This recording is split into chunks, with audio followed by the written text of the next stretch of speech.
Discuss करेंगे class 10th के science chapter first का एमसीक्यू क्वेश्चन हिंदी में। ठीक है, चैप्टर का नाम है रासायनिक अपक्रियाएं एवं समीकरण। इसमें हम पहला क्वेश्चन देखते हैं कि लेड नाइट्रेट चूर्ण को परखनली में लेकर गर्म करने पर भूरे रंग का धुआं उत्सर्जित होता है। यह धुआं है, यानी कि यह धुआं किस गैस के निकलने की वजह से होता है। तो पहला दिया है ऑक्सीजन गैस, दूसरा नाइट्रेट, तीसरा M2 गैस तथा चौथा है PbO गैस। तो इसमें सही आंसर क्या हो जाएगा, NO2 यानी कि नाइट्रेट गैस का। दूसरा क्वेश्चन देखते हैं। हमारे दूसरे क्वेश्चन में दिया गया है कि कैल्शियम कार्बोनेट का calcium oxide plus carbon dioxide में कन्वर्ट होना किस प्रकार की अपक्रिया है। ठीक, तो इसमें ऑप्शन ए दिया है विस्थापन, ऑप्शन बी दिया अपघटन, ऑप्शन सी दिया संयोजन और ऑप्शन डी दिया है विस्थापन। तो विस्थापन के क्रिया का मतलब क्या होता है कि इसमें किसी भी एक अभिकर्मक को हटा करके उसके जगह पे लग जाना। ठीक, दूसरा है अपघटन, अपघटन का मतलब होता है टूटना। अपघटन का मतलब क्या होता है, टूटना, जिसमें क्या होता है कि एक एकल अभिकर्मक दो या दो से अधिक उत्पादों में टूटता है। ठीक, तो इसमें हमारा बी ऑप्शन क्या हो जाएगा कि अपघटन अपक्रिया। क्या हो जाएगा, अपघटन अपक्रिया। बाकी संयोजन अपक्रिया, द्विविस्थापन अपक्रिया आपको हम पढ़ा दिए हैं। संयोजन अपक्रिया में चीजें क्या होती हैं कि दो या दो से अधिक अभिकर्मक मिल करके किसी एकल उत्पाद का निर्माण कराते हैं। द्विविस्थापन में क्या होता है कि आयनिक एक्सचेंज का अपक्रिया होता है, जिसमें दोनों आयन एक दूसरे को क्या करते हैं, एक्सचेंज करते हैं। तो इसका सही ऑप्शन क्या हो जाएगा, ऑप्शन बी अपघटन। क्वेश्चन नंबर 3 देखते हैं। निम्नलिखित में से कौन अवकारक है। ठीक है, अवकारक का मतलब क्या होता है, रिएजेंट। तो इसमें H2 एक गैस है। ठीक है, बी CO कार्बन मोनोऑक्साइड, ये भी एक गैस है। CO2 oxygen, D H2S। तो सही ऑप्शन क्या हो जाएगा, H2S। अगला क्वेश्चन देखते हैं। इसमें दिया गया है कि श्वसन किस प्रकार की रासायनिक अपक्रिया है। तो श्वसन में क्या होता है, ऑक्सीजन का उपयोग किया जाता है और कार्बन डाइऑक्साइड निकलता है। तो उपचयन में हम देखते हैं, ऑप्शन है उपचयन का मतलब क्या होता है कि ऑक्सीजन का जुड़ना तथा हाइड्रोजन का निकलना। तो यानी ऑक्सीजन इसमें क्या हो रहा है, जुड़ रहा है। ठीक, ऑप्शन बी हो गया संयोजन। संयोजन क्रिया क्या होती है, दो या दो से अधिक अपकर्मक मिलकर के किसी तीसरे का निर्माण करते हैं। तो ये हमारा ऑप्शन गलत वैसे हो जाएगा। ऑप्शन सी उष्माक्षेपी, उष्माक्षेपी अपक्रिया में क्या होता है कि उष्मा निकलती है। ऑप्शन डी उष्मा शोषी, उष्मा शोषी में क्या होता है कि उष्मा का अवशोषण होता है। तो सही ऑप्शन क्या हो जाएगा, उपचयन। उपचयन में क्या होता है कि इसमें ऑक्सीजन का उपयोग किया जाता है, यानी कि यह श्वसन के प्रकार की रासायनिक अपक्रिया होती है। क्वेश्चन नंबर 5 देखते हैं। इसमें दिया गया शरीर में भोजन का पाचन किस प्रकार की अपक्रिया है। तो ऑप्शन ए दिया अवकरण, ऑप्शन बी दिया ऑक्सीकरण, ऑप्शन सी दिया उदासीनीकरण, ऑप्शन डी दिया है विद्युत अपघटन। तो इसका सही आंसर हो जाएगा ऑप्शन बी ऑक्सीकरण। ऑक्सीकरण ऐसी क्रिया होती है जिसमें ऑक्सीजन के माध्यम से चीजों का अपघटन होता है। यानी तो हमारे बॉडी में भोजन का पाचन किसके माध्यम से होता है, ऑक्सीजन के माध्यम से होता है। तो सही ऑप्शन क्या हो जाएगा, ऑप्शन बी ऑक्सीकरण। अगला क्वेश्चन देखते हैं। हमारा अगला क्वेश्चन है कि निम्नलिखित में से कौन ऑक्सी कारक है। तो ए दिया है H2, बी दिया है CO, सी दिया है H2S, डी दिया है ऑक्सीजन। तो नाम से ही क्लियर है कि ऑक्सी कारक। तो ऑक्सी कारक का मतलब यानी कि जिसमें ऑक्सीजन जुड़े। तो ऑप्शन डी क्या हो जाएगा, O2 ऑक्सीजन। अगला क्वेश्चन देखते हैं कि भौतिक परिवर्तन है अस्थायी परिवर्तन, अस्थायी परिवर्तन, ए और बी दोनों इनमें से कोई नहीं। तो आप लोगों को पता है कि भौतिक परिवर्तन क्या होता है, एक अस्थायी परिवर्तन होता है जिसमें चीजें अस्थायी नहीं होती हैं। जैसे ठीक है, दूध से दही का बनना या अस्थायी परिवर्तन हो गया कि पुनः हम क्या कर सकते हैं, दही से दूध प्राप्त नहीं कर सकते हैं। लेकिन क्या होता है, अगर लकड़ी का टुकड़ा है उसको छोटे छोटे टुकड़ों में हम काट देंगे तभी भी हमें लकड़ी ही प्राप्त होगा, जिससे यह क्या होता है कि यह क्या है, एक अस्थायी परिवर्तन है। तो ऑप्शन ए हो जाएगा अस्थायी परिवर्तन। अगला क्वेश्चन देखते हैं। निम्नलिखित में से कौन ऑक्सीकरण क्रिया नहीं है। तो ऑक्सीकरण क्रिया बार बार आप जाने हैं कि ऑक्सीकरण क्रिया वह होती है जिसमें ऑक्सीजन सम्मिलित होता है। तो दहन में भी ऑक्सीजन की जरूरत पड़ती है, श्वसन में भी हम ऑक्सीजन अंदर लेते हैं, कार्बन डाइऑक्साइड बाहर निकालते हैं, और भोजन के पाचन में भी किसकी आवश्यकता होती है, ऑक्सीजन की। तो ऑप्शन डी सही हो जाएगा अवक्षेपण। अगला क्वेश्चन दिया गया है कि Mg प्लस O2 इक्वल, ठीक है, से क्या बन रहा है, MgO मैग्नीशियम ऑक्साइड, या किस प्रकार की अपक्रिया है। जिसमें आप देख रहे हैं कि मैग्नीशियम और ऑक्सीजन जुड़ रहे हैं और हमें क्या मिल रहा है, सिंगल प्रोडक्ट मिल रहा है। तो इसमें क्या हो जाएगा, संयोजन अपक्रिया हो जाएगी। संयोजन का मतलब क्या होता है, दो या दो से अधिक अभिकर्मकों के मिलकर किसी नए उत्पाद का निर्माण करना। तो यहाँ पे दो अभिकर्मक मिल करके किसी तीसरे नए उत्पाद का निर्माण कर रहे हैं। तो हमारा सही आंसर क्या हो जाएगा, ऑप्शन डी हो जाएगा। अगला क्वेश्चन देखते हैं, क्वेश्चन नंबर 10। अंगूर का किण्वन करना एक रासायनिक परिवर्तन है, भौतिक परिवर्तन है, ए और बी दोनों, इनमें से कोई नहीं। तो अंगूर का किण्वन कर करके क्या होता है, जैसे शराब जो बनती है, ये भी इसके फर्मेंटेशन से बनाया जाता है। बहुत सारे जो सिरप आते हैं उनका भी यूज किया जाता है अंगूर के रस से बनाने का। तो क्या अंगूर के रस से एक बार अगर हम शराब बना देंगे तो फिर क्या हम शराब से अंगूर प्राप्त कर सकते हैं, नहीं। तो यह क्या हो जाएगा, यह एक तरह का रासायनिक परिवर्तन हो जाएगा। तो इसका सही आंसर क्या हो जाएगा, ऑप्शन ए रासायनिक परिवर्तन। अगला क्वेश्चन देखते हैं बच्चों। अगले क्वेश्चन में दिया गया है कि लेड नाइट्रेट तथा पोटेशियम आयोडाइड के विलयन को मिलाने पर अवक्षेपण बनता है, इस अवक्षेप का रंग होता है। तो एक दिया है श्वेत, बी दिया है भूरा, सी दिया है नीला, डी दिया है पीला। तो इसका सही ऑप्शन हो जाएगा पीला अवक्षेप प्राप्त होता है। तो सही आंसर क्या हो जाएगा, ठीक है, आंसर डी।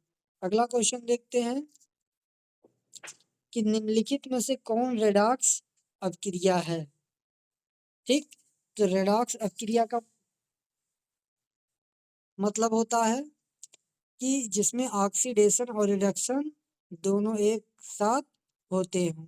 ठीक, तो इसमें हाइड्रोजन प्लस क्लोरीन मिले तो इसमें क्या मिला है, HCl। तो यह हमारा क्या हो जाएगा, यह एक रिडॉक्स अपक्रिया है। इसके बाद देखते हैं, कॉपर चूर्ण को वायु में गर्म करने पर उसके सतह पर कॉपर ऑक्साइड की एक परत जम जाती है, इस परत का रंग होता है। ठीक, तो यह कौन सा रंग बना लेता है, श्वेत, काला, भूरा, पीला। तो सही आंसर हो जाएगा या काले कलर की एक परत बना लेता है। अगला क्वेश्चन देखते हैं, तो इसका सही आंसर हो जाएगा आंसर बी। अगला क्वेश्चन देखते हैं कि मैग्नीशियम के रिबन को रेगमार्क से रगड़कर दहन प्रक्रिया की जाती है, क्योंकि मैग्नीशियम रबर की सतह रुखड़ी है। मैग्नीशियम रिबन की सतह से मैग्नीशियम ऑक्साइड की पतली परत को हटाया जाता है। मैग्नीशियम रिबन की सतह को चमकीला बनाया जाता है, इनमें से कोई नहीं। तो इसमें सही आंसर हो जाएगा ऑप्शन बी कि मैग्नीशियम की रिबन की सतह पर से मैग्नीशियम ऑक्साइड की पतली परत को हटाया जाता है। अगला क्वेश्चन देखते हैं कि नमक के घोल से सिल्वर नाइट्रेट का घोल डालने पर दही जैसा अवक्षेप होता है, कौन सी अपक्रिया होती है। तो इसके नाम से ही क्लियर है, अवक्षेप। अवक्षेप जो वहां पे जमता है, जमने के बाद हमें जो, ठीक है, प्राप्त होता है हमारा क्या कहलाता है, अवक्षेपण। तो कौन सी क्रिया हो जाएगी, अवक्षेपण क्रिया हो जाएगी। अगला क्वेश्चन देखते हैं, क्वेश्चन नंबर 16। मैग्नीशियम के दहन के फलस्वरूप मैग्नीशियम ऑक्साइड प्राप्त किया जाता है, तो ऑक्साइड का रंग होता है। तो ऑप्शन ए दिया है लाल, ऑप्शन बी दिया है काला, ऑप्शन सी दिया है उजला, ऑप्शन डी दिया है भूरा। तो इसमें ऑप्शन सी सही होगा, उजला। अगला क्वेश्चन देखते हैं कि जिस अपक्रिया में अवक्षेप का निर्माण होता है उस अपक्रिया को क्या कहा जाता है। इसके पहले वाले क्वेश्चन में हम लोग डिस्कस कर चुके हैं कि जहां पे अवक्षेप अपक्रिया होगी वहां पे हमें कौन सा अपक्रिया प्राप्त होगा, अवक्षेपण। ठीक, तो इसमें सही आंसर क्या हो जाएगा, बिना देरी के हम लगा देंगे टिक, ऑप्शन बी यानी कि अवक्षेपण। अगला क्वेश्चन देखते हैं, क्वेश्चन नंबर 18। निम्नलिखित में से कौन सा ऑक्सी कारक नहीं है? ठीक, तो ऑक्सी कारक वे होते हैं जिनमें क्या होता है कि हाइड्रोजन निकलता है और ऑक्सीजन जुड़ता है। तो हमारा ऑक्सी कारक क्या होता है? हाइड्रोजन होता है। क्या होता है? क्योंकि वह ऑक्सीकरण अभिक्रिया में निर्मुक्त होता है। तो हमारा ऑक्सी कारक क्या होता है? H2। ऑक्सी कारक का मतलब क्या होता है? ऐसा कारक जो ऑक्सीकरण क्रिया करवाए, ऑक्सीकरण क्रिया करवाएगा तो यानी वह निकलेगा और ऑक्सीजन को जोड़ेगा। तो सही ऑप्शन क्या हो जाएगा? Option A H2। अगला क्वेश्चन देखते हैं, क्वेश्चन नंबर 19। इसमें हमारा क्वेश्चन दिया है कि रासायनिक समीकरण अभिक्रिया का संक्षिप्त रूप है, सांकेतिक रूप है, पूर्ण रूप है, इनमें से कोई नहीं। ठीक, तो रासायनिक समीकरण के द्वारा हम किसी भी रासायनिक अभिक्रिया का संक्षिप्त रूप क्या कर सकते हैं? जान सकते हैं कि उसमें कौन कौन से अभिकर्मक हैं, कौन से ठीक है अभिकारक हैं, ठीक है, और हमें क्या प्राप्त हो रहा है उसमें गैस ठीक है निकल रही है कि नहीं। तो इसमें सही ऑप्शन क्या हो जाएगा? ऑप्शन ए संक्षिप्त रूप। क्वेश्चन नंबर 20 देखते हैं। हमारा दिया है संगमरमर का रासायनिक सूत्र है। ठीक, तो इसमें calcium hydroxide, calcium carbonate, calcium oxide और कैल्शियम। ठीक, तो कैल्शियम हाइड्रोक्साइड हमारा क्या होता है? बुझा ठीक है बुझा हुआ चूना होता है। क्या होता है? बुझा हुआ चूना। तो वह संगमरमर हो नहीं सकता। ठीक, उसके बाद में कैल्शियम कार्बोनेट, ठीक, जिसको खड़िया कहते हैं, यानी कि यही क्या हमारा होता है? संगमरमर होता है। कैल्शियम ऑक्साइड हमारा क्या होता है? बिना बुझा हुआ चूना होता है। ठीक, सही ऑप्शन क्या हो जाएगा? Option B calcium carbonate. अगला क्वेश्चन देखते हैं। ठीक, क्वेश्चन नंबर 21। निम्नलिखित में कौन सा ऑक्सीकारक नहीं है? तो दहन, श्वसन, भोजन का पचना और क्षेपण। ऑक्सीकारक का मतलब क्या होता है? जिसमें ऑक्सीजन का प्रयोग किया जाए। तो इसमें जिसमें ऑक्सीजन का प्रयोग नहीं किया जाता है वह हमारा क्या होता है? ऑप्शन डी यानी कि अवक्षेपण। बाकी इन तीनों में क्या होता है? ऑक्सीजन का इस्तेमाल किया जाता है। दहन में भी, आग को जलाने के लिए, श्वसन में भी और भोजन को पचाने के लिए भी। अगला क्वेश्चन हम देखते हैं, क्वेश्चन नंबर 22। इसमें दिया अगर किसी रासायनिक अभिक्रिया में हाइड्रोजन का अनुपात बढ़ जाए या ऑक्सीजन का अनुपात घट जाए तो ऐसी अभिक्रिया कहलाती है। तो इसमें क्या होगा कि अगर हाइड्रोजन का अनुपात बढ़ जाए तो हम इसके पहले क्या देखें कि अगर हाइड्रोजन का जुड़ना यानी हाइड्रोजन का बढ़ना और ऑक्सीजन का कम होना, तो आ से ऑक्सीजन, आ से अपसेंट यानी जिसमें ऑक्सीजन अपसेंट यानी कम हो, वह हमारा क्रिया क्या होता है? अपचयन होता है। ठीक, और इसका जस्ट अपोजिट क्या होता है? अगर ऑक्सीजन बढ़ रहा है तो हमारी क्रिया क्या होती है? उपचयन। इसमें सही आंसर क्या हो जाएगा? ऑप्शन सी हो जाएगा अपचयन क्रिया, जिसमें क्या होता है? हाइड्रोजन बढ़ेगा, ऑक्सीजन अपसेंट यानी घटेगा। क्वेश्चन नंबर ठीक है अगला देखते हैं, क्वेश्चन नंबर 23। सूर्य के प्रकाश के उपस्थिति में पौधे कार्बन डाइऑक्साइड और जल से अपना भोजन तैयार करते हैं, इसमें से कौन सी क्रिया है? ठीक, तो इसमें क्या होता है? यह एक प्रकाश रासायनिक अपक्रिया होती है। क्या होती है? प्रकाश रासायनिक अपक्रिया होती है। इसमें हमें ज़्यादा सोचने की जरूरत नहीं क्योंकि प्रकाश संश्लेषण से ही बना है प्रकाश रासायनिक अपक्रिया। अगला क्वेश्चन देखते हैं, क्वेश्चन नंबर 24। निम्नलिखित में से कौन सूर्य प्रकाश अपघटित हो जाता है? तो NaBr, KClO3, KBr, AgBr। तो इसमें जो सिल्वर ब्रोमाइड होता है वह सूर्य के प्रकाश की उपस्थिति में क्या होता है? अपघटित हो जाता है। इसीलिए हमें क्या होता है, क्या करना चाहिए कि इसको सूर्य के प्रकाश से हम क्या करते हैं? दूर रखते हैं। तो ऑप्शन डी हो जाएगा AgBr। इसके बाद हम लोग देखते हैं, चूना पत्थर को उष्मा देने पे कैल्शियम ऑक्साइड और CO2 प्राप्त होता है, इस अपक्रिया को कहते हैं। ठीक, तो इस अपक्रिया में क्या होता है? चूना पत्थर जो होता है, कैल्शियम कार्बोनेट जो होता है वो किसमें टूटता है? कैल्शियम ऑक्साइड और CO2 में, यानी वह एकल यानी एक से ठीक है जो हमारा अभिकारक है दो या दो से अधिक उत्पादों में टूटा तो कौन सी क्रिया हो जाएगी? ठीक है, ऑप्शन सी यानी वियोजन। वियोजन का मतलब क्या होता है? टूटना होता है। तो वह एक कैल्शियम कार्बोनेट किसने दो उत्पाद में टूटा, कैल्शियम ऑक्साइड और कार्बन डाइऑक्साइड में। अगला क्वेश्चन देखते हैं, क्वेश्चन नंबर 26। अगर गर्म CuO पर H2 गैस प्रवाहित की जाए तो परत किस रंग का हो जाता है? तो इसका सही ऑप्शन क्या होता होगा? भूरे रंग का। इसमें ज्यादा सोचने की जरूरत नहीं, इसको हमें याद करना पड़ता है, इसकी कोई ट्रिक नहीं है याद करने के लिए। इसको कॉन्सेप्ट बना करके हमेशा इसको रिवीजन करें ताकि यह मेंटेन रहे। अगला क्वेश्चन देखते हैं कि श्वेत सिल्वर क्लोराइड सूर्य के प्रकाश में धूसर रंग का हो जाता है, ऐसा क्यों होता है? तो इसमें दिया सिल्वर क्लोराइड का सिल्वर और क्लोरीन में क्या होता है, वियोजन होता है, यानी यह टूटता है। बी हो गया सिल्वर क्लोराइड से Ag के बनने से। सी हो गया सिल्वर क्लोराइड से Cl बनाने में। ऑप्शन डी दिया सभी सही है। तो इसमें सही ऑप्शन हो जाता है कि यह एक वियोजन क्रिया होती है जिसमें सिल्वर और ठीक है क्लोरीन क्या होते हैं, टूटते हैं, यानी सिल्वर क्लोराइड सिल्वर और क्लोरीन में टूटता है, जिसकी वजह से उसका रंग क्या हो जाता है, धूसर हो जाता है। तो सही ऑप्शन हो जाएगा ऑप्शन ए।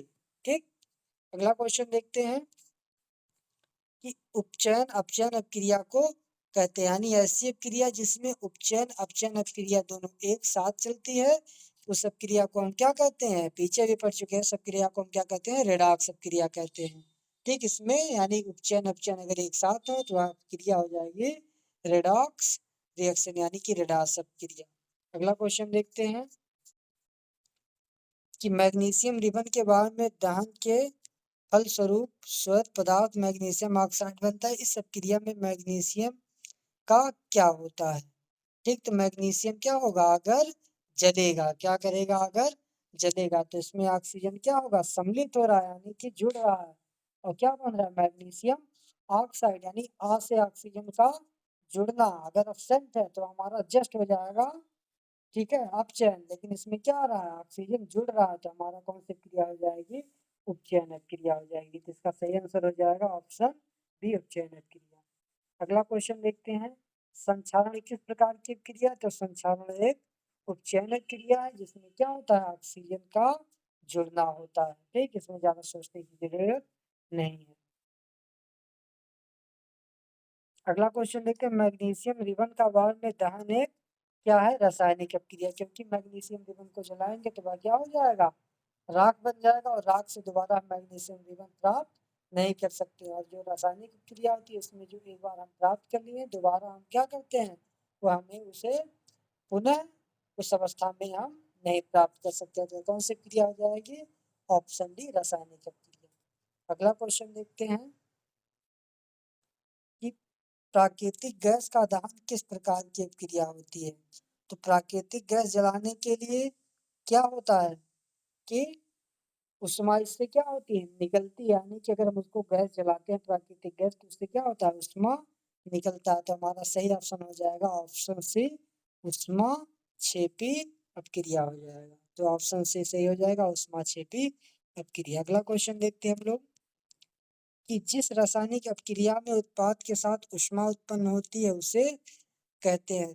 तो ऑटोमेटिकली आप लोग पीछे भी कॉन्सेप्ट पढ़े कि कोई अगर रिएक्शन हो रहा है और जिसमें से क्या रहा ऊष्मा निकल रही है तो हो जाएगी ऊष्मा क्षेपी। अगर जिसमें ऊष्मा लग रहा है तो उसमें वो क्या हो जाएगा, ऊष्मा सोपी। तो ऊष्मा उत्पन्न हो रही तो हो जाएगा ऊष्मा क्षेपी। तो सही आंसर हो जाएगा ऑप्शन बी, ऊष्मा क्षेपी अपक्रिया। अगला क्वेश्चन देखते हैं कि मैग्नीशियम रिबन के दहन होने पर किस प्रकृति की लौ उत्पन्न होती है, लाल और चमकदार, बी हरा और चमकदार, सी श्वेत और चमकदार, डी नीला और चमकदार। तो मैग्नीशियम रिबन को अगर जलाते हैं तो इसके पहले हम लोग पढ़े भी हैं कि उसके जलाने पे हमें सफेद और चमकदार ठीक है रंग की क्या होती है, लौ दिखाई देती है। तो ऑप्शन सी सही हो जाएगा, श्वेत और चमकदार। ठीक, और लास्ट क्वेश्चन हम लोग देखते हैं कि जिंक तथा लेड कॉपर की अपेक्षा क्या होता है, कम क्रियाशील, अधिक क्रियाशील, समान क्रियाशील, इनमें से कोई नहीं। तो जिंक जो हमारे कॉपर की अपेक्षा, लेड कॉपर की अपेक्षा क्या होता है, ठीक है, अधिक क्रियाशील होता है, इसीलिए क्या होता है, या विस्थापन क्रिया में भाग लेता है। ठीक बच्चों, तो इसको आप लोग रिवीजन कर सकते हैं। इसके बाद आप लोगों को अगर जिस भी चैप्टर का MCQ क्वेश्चन चाहिए वो आप लोग कमेंट बॉक्स में सेक्शन कर सकते हैं। हम अगले, ठीक है, लेक्चर में कोशिश करेंगे आप लोगों को अच्छे से अच्छा एमसीक्यू प्रोवाइड कराए, ताकि यह आपके आने वाले फाइनल बोर्ड एग्जाम में हेल्प कर सके। ठीक है, तब तक के लिए best of luck. Thank you.